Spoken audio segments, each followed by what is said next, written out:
ആഗോളതലത്തിൽ മരണം വിതയ്ക്കുന്ന രോഗങ്ങളിൽ 10ാം സ്ഥാനമാണ് കരൾ രോഗങ്ങൾക്കുള്ളത്. ഓരോ വർഷവും ദശലക്ഷക്കണക്കിന് ആളുകളെയാണ് ഈ രോഗം ബാധിക്കുന്നത്.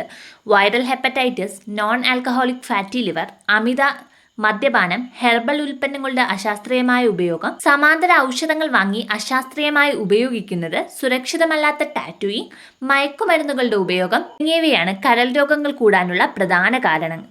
പലപ്പോഴും കരൾ രോഗം മൂർച്ഛിക്കുമ്പോൾ മാത്രമേ ലക്ഷണങ്ങൾ പ്രത്യക്ഷപ്പെടുകയുള്ളൂ. എങ്കിലും വിശപ്പില്ലായ്മ, ക്ഷീണം, തളർച്ച, അകാരണമായി ശരീരം ശോഷിക്കുക, ഓക്കാനം, ഛർദി, വയറുവേദന, വീക്കം, മൂത്രത്തിലെ നിറം മാറ്റം, ചർമ്മത്തിലെയും കണ്ണുകളുടെയും മഞ്ഞ നിറം, ചൊറിച്ചിൽ തുടങ്ങിയവയുണ്ടായാൽ ചികിത്സ വൈകിപ്പിക്കരുത്. മനുഷ്യരുടെ ആരോഗ്യത്തിന് ആധാരമായ ഒട്ടേറെ നിർണായക പ്രവർത്തനങ്ങൾ നടത്തുന്ന അവയവമാണ് കരൾ. ശരീരത്തിന് ആവശ്യമായ പ്രോട്ടീനുകളുടെയും ഹോർമോണുകളുടെയും ഉൽപ്പാദനത്തിലും ശരീരത്തിലെ വിഷാംശങ്ങളെ ശുദ്ധീകരിക്കുന്നതിലും പ്രധാന പങ്ക് വഹിക്കുന്ന കെമിക്കൽ ഫാക്ടറി കൂടിയാണ് കരൾ.